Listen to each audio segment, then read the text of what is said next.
দর্শক, সরকার ২ দিন থেকে গতকালকে এবং আজকে ৩টি রাজনৈতিক দলের সঙ্গে মিটিং করল। সরকার প্রধান প্রফেসর ইউনূস মিটিং করলেন এবং এই জরুরি মিটিং তলব করা হয় তখনই যখন কোনো সংকটের মধ্যে পড়ে সরকার।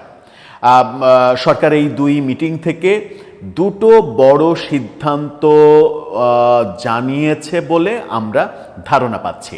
সিদ্ধান্ত দুটো কি?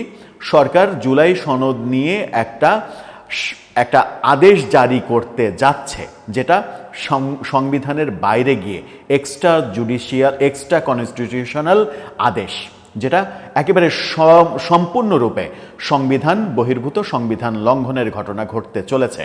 এবং আরও একটু লঙ্ঘনের ঘটনা যেটা ঘটতে চলেছে সেটা হচ্ছে যে রাষ্ট্রপতি না, প্রধান উপদেষ্টা এই আদেশ জারি করতে চলেছেন সম্ভবত। এরকমটা যখন শুনছি তখন প্রশাসনের নিরপেক্ষতা নিয়ে নির্বাচন কেন্দ্রিক যে বিতর্ক, সেখানে প্রধান উপদেষ্টা বলেছেন প্রশাসনের রদবদলের দেখভালটা আমি নিজে হাতে করব। সেটা বলতে গিয়ে আর কি বললেন, কি হতে চলেছে, প্রশাসন কেন নিরপেক্ষ না, এতদিন প্রশাসনের রদবদল তাহলে কারা দেখেছে, কে দেখেছেন, একটু বোঝার চেষ্টা করব এই ভিডিওতে। থাকবেন পলিটিক্স টিভির নিয়মিত আয়োজনে।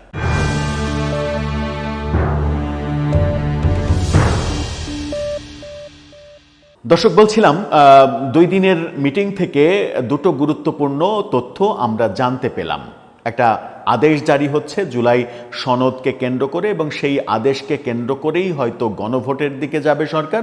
গণভোটটা জামাত নভেম্বরে চাইছে, বিএনপি নির্বাচনের দিন একই দিনে চাইছে, সেটার এখনো সমাধান হয়নি। কিন্তু এই আদেশটা জারি করাতে চাইছে এনসিপি এবং জামাত, এবং সেটা এক্সট্রা কনস্টিটিউশনাল আদেশ, অর্থাৎ সংবিধানের বাইরে গিয়ে আদেশ, যে আদেশ জারির ক্ষমতা সংবিধানে দেয়া হয়নি, সেই আদেশ জারি করতে যাচ্ছে সরকার। এমনটাই জানিয়েছেন আজকে জামাতের নায়েবে আমির ডাক্তার আব্দুল্লাহ তাহের। তার মানে হচ্ছে যে এনসিপিরও দাবি যে গণ অভ্যুত্থানের শক্তি সরকার হিসেবে সরকার প্রধান প্রফেসর ইউনূস একটা আদেশ জারি করবেন, যেটা সম্পূর্ণ সংবিধানের বাইরে গিয়ে। কিন্তু সংবিধানের অধীনে শপথ নিয়ে, সংবিধান রক্ষার শপথ নিয়ে এই সরকার দায়িত্ব গ্রহণ করেছে। এটা যেমন আমরা জানলাম, তার মানে এই আদেশ জারির সঙ্গে সঙ্গে যেটা হতে পারে, কোনো একটা পক্ষ যদি আদালতে একটা রিট করে তাহলে একটা ভয়াবহ সাংবিধানিক জটিলতা তৈরি হতে পারে। সেটা গেল একটা ব্যাপার। আরেকটা ব্যাপার হচ্ছে প্রশাসনের নিরপেক্ষতা। বিএনপি বলছে প্রশাসন নিরপেক্ষ না, তার মানে হচ্ছে তাদের মতো করে প্রশাসন নেই। তারা যেমন বলছে যে একটি রাজনৈতিক দলের লোকজন যেমন আছে, তেমনি বিগত সরকারের লোকজনও আছে, তারা এইভাবে ব্যাখ্যা করেছে। জামাত বলছে প্রশাসন নিরপেক্ষ না, একটি বিশেষ দলের 80% লোকজন প্রশাসনে দায়িত্ব পালন করছে, অর্থাৎ তারা বিএনপির লোকজন 80% দায়িত্ব পালন করছে, এটা জানিয়েছেন। বাকি 20% জামাতের, সেটা তো আর উল্লেখ করেননি, সে বোঝাই যায় যে তার হিসাব মতে বাকি 20% জামাত, কিন্তু বিএনপির ভাষ্য জামাতেরই বেশি। এরকম মুহূর্তে যে পরিস্থিতিটা তৈরি হয়েছে সেটা হচ্ছে যে প্রধান উপদেষ্টা 2 দলকেই বলেছেন যে নির্বাচনের আগে প্রশাসনকে নিরপেক্ষ করতে এই ব্যাপারটা আমি নিজে দেখভাল করব। ইত্তেফাকের শিরোনামটা আপনারা দেখে নিতে পারেন। সেখানে বলা হচ্ছে প্রশাসন রদবদল আমার হাতে থাকবে। প্রশাসন রদবদল যদি আপনার হাতে থাকবে এই কথা বলেন, তার মানে হচ্ছে আগামীতে থাকবে। এতদিন কার হাতে ছিল? একটা বড় প্রশ্ন, কোটি টাকার প্রশ্ন। এতদিন তাহলে কি যার যা ইচ্ছা সে সেভাবে করে গেছে এবং আপনি করতে দিয়েছেন? আমরা তো জানি যে উপদেষ্টা হাসান আরিফ মারা যাওয়ার পরে জনপ্রশাসন মন্ত্রণালয় আপনার অধীনেই আছে। তো জনপ্রশাসন মন্ত্রণালয় যখন আপনার অধীনেই আছে, তখন তো আপনি এটা দেখাশোনা করছেন, তাহলে আপনাকে নতুন করে কেন বলতে হচ্ছে যে আমি এটা দেখভাল করব? এটা যেমন বলছেন। আবার সবথেকে মজার ব্যাপার যেটা, এবং সবথেকে মানে হাস্যকর ব্যাপার যেটা, সেটা হচ্ছে জামাতের নায়েবে আমির তথ্যটা ফাঁস করেছেন। সেটা হচ্ছে প্রধান উপদেষ্টা বলেছেন যে এই রদবদলটা তিনি লটারির মাধ্যমে করবেন। মানে প্রশাসনের কাজ তিনি লটারিতে করবেন।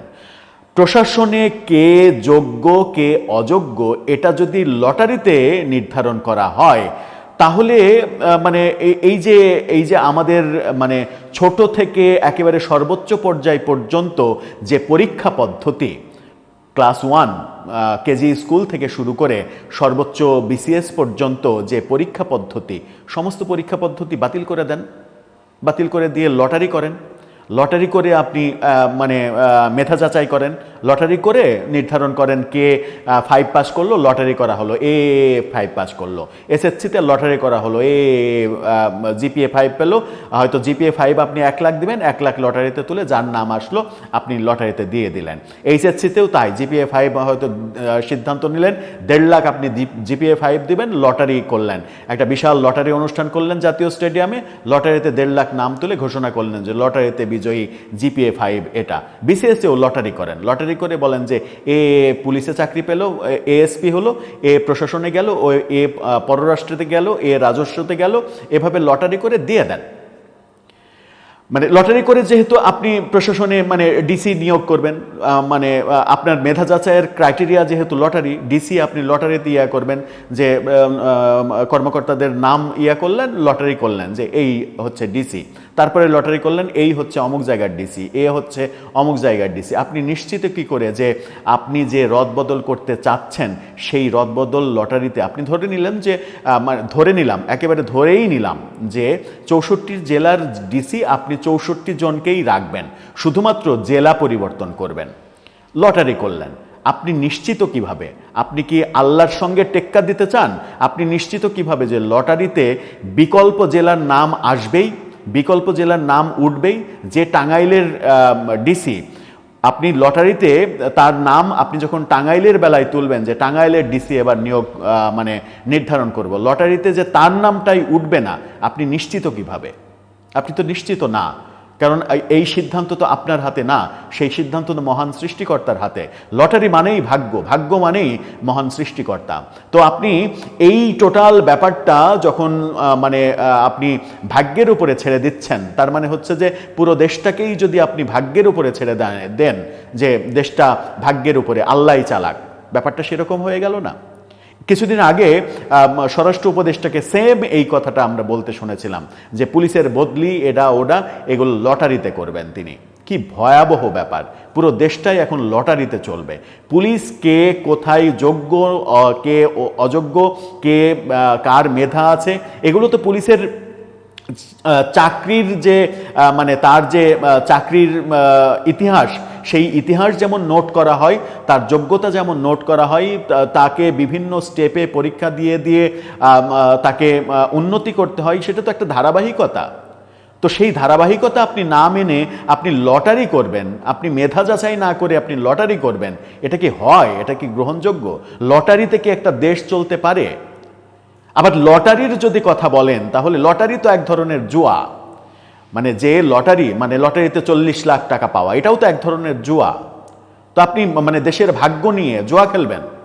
এটা হতে পারে? এভাবে দেশ চলতে পারে? এই যে দেশ চালানোর ব্যাপারে কিংবা একটা মানে প্রশাসন চালানোর ব্যাপারে অভিজ্ঞতা না থাকলে যেটা হয় সেটাই হচ্ছে এখন।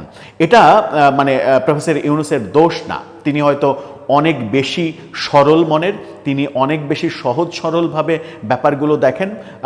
দলগুলো মানে দাবি করছে যে নিরপেক্ষতা নেই, তিনি হয়তো হুট করে বলে ফেলেছেন আচ্ছা নিরপেক্ষ হওয়ার একটা তো উপায় আল্লাহর উপরে ছেড়ে দেয়া, লটারি করা, তাহলে লটারিই করব। তিনি তো ওইভাবেই কথা বলেন যে করব, ওইভাবেই করব। তো ওইভাবেই যদি করতে হয় তাহলে পুরো যে একটা কাঠামো, পুরো যে মানে একটা ব্যবস্থা, সেই ব্যবস্থা যে ভেঙে পড়বে। আপনি মানে এই মেধা যাচাই, শিক্ষা পদ্ধতি, বদলি পদ্ধতি, এগুলো লটারির উপরে যে ছাড়তে পারেন না, এটা যে কোনো আইন হতে পারে না, এই ভাবনা যদি সরকারের মধ্যে কাজ না করে এবং এই ভাবনায় যদি আবার রাজনৈতিক দলগুলো মেনে নেয়, রাজনৈতিক মানে জামাতের নায়েবে আমির তিনি বলেছেন যে আমরা মেনে নিয়েছি, ঠিক আছে লটারি করেন। ব্যাপারটা আমার মনে হয় যে পুরো দেশটাই একটা লটারিতে পরিণত হয়েছে এবং দেশের মানুষের ভাগ্যটাও লটারিতে পরিণত হয়েছে। আপনি বাড়ি থেকে বেরিয়ে যেমন আমরা সারা বাংলা .নেটের একটা ইনভেস্টিগেশন রিপোর্ট নিয়ে একটা ভিডিও করেছি যে এক মোহাম্মদপুর এলাকায় যে ক্রাইম হচ্ছে সেই ক্রাইম মোকাবেলা করতে আইনশৃঙ্খলা রক্ষাকারী বাহিনী হিমশিম খাচ্ছে। মোহাম্মদপুর এলাকার লোক নিশ্চিত জানে না যে সে ঘর থেকে বেরিয়ে তার নিজের গলিতেই ছিনতাইকারীর কবলে পড়বে কিনা। সে প্রতি মুহূর্তে আল্লাহ আল্লাহ করে রাস্তা পার হচ্ছে কিংবা রিকশায় যাচ্ছে এবং অনেকটা নিজের ভাগ্য আল্লাহর উপরে ছেড়ে দিয়েছে, তেমনি দেশের ভাগ্যটা লটারির উপরে ছেড়ে দেওয়া হচ্ছে। এটা তো হতে পারে না, এভাবে তো চলতে পারে না। আমার মনে হয় যে ভুল পথে এগোচ্ছি আমরা, ভুল থিওরিতে এগোচ্ছি। এই ভুল থিওরিগুলো যদি স্টাবলিশড করা হয়, আপনি যদি মানে মহামান্য রাষ্ট্রপতিকে ফ্যাসিস্ট আওয়ামী লীগের লোক হিসেবে মানে মনে করে তাকে মানে অধ্যাদেশ জারি করতে দেবেন না, অসাংবিধানিকভাবে আপনি আদেশ জারি করবেন, এটা যদি মাথার মধ্যে খেলে, তাহলে আপনি রাষ্ট্রপতিকে রেখেছেন কেন? আপনি সংবিধানের অধীনে শপথ নিয়েছেন কেন? আপনি তো অভ্যুত্থানের শক্তি হিসেবে বিপ্লবী সরকার গঠন করতে পারতেন। আপনি তো বিপ্লবী সরকার গঠন করে সংবিধান মানে স্থগিত করে দিতে পারতেন যে এই সংবিধান মানি না, আমরা এখন যেটা বলবো সেটাই সংবিধান।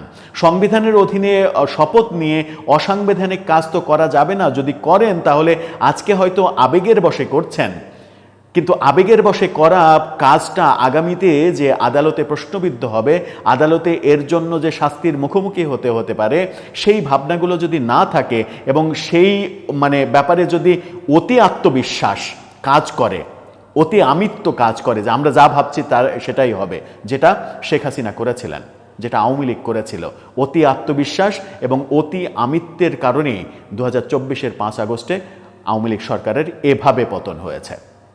সেই একই ঘটনা আবারও ঘটুক, আবারও একই ঘটনার পুনরাবৃত্তি হোক এবং যে স্বপ্ন বাংলাদেশের মানুষ দেখেছিল সেই স্বপ্ন একেবারে ধূলিসাৎ হয়ে যাক শুধুমাত্র অতি আবেগের কারণে, রক্ত গরমের কারণে, মানে বিবেক বিবর্জিত মানে কথোপকথনের কারণে, সেটা হবে খুবই দুঃখজনক। আমার মনে হয় যে সেই ব্যাপারগুলোতে ভাবনা আরও স্পষ্ট হওয়া উচিত, আরও সুদৃঢ় হওয়া উচিত। আবেগ দিয়ে সংবিধান চলে না, আবেগ দিয়ে দেশ চলে না। আপনি 5 জন মানুষকে অপরাধী ভাবতেই পারেন, একটি দলকে অপরাধী ভাবতেই পারেন, ভাবতে পারেন এবং সেটা বাস্তবতাও হতে পারে যে তারা অপরাধী, কিন্তু মানে তারা অপরাধী বলে তারা অপরাধ করেছে বলে আপনি আবার নতুন আরেক ধরনের অপরাধ করবেন, সংবিধান ভায়োলেট করবেন, মানে কোনো পদ্ধতিগত ব্যাপার অ্যাপ্লাই করবেন না, ভাগ্যের উপরে ছেড়ে দেবেন, লটারির উপরে ছেড়ে দেবেন, এগুলো হয় না, এভাবে দেশ চলে না। আমার মনে হয় যে এখনই এই ব্যাপারগুলো আরও মানে সিরিয়াসলি ভাবা উচিত, যেহেতু ব্যাপারগুলো খুবই সংবেদনশীল ব্যাপার। দর্শক, এ ব্যাপারে আপনার ভাবনা জানিয়ে লিখতে পারেন আমাদের কমেন্ট বক্সে।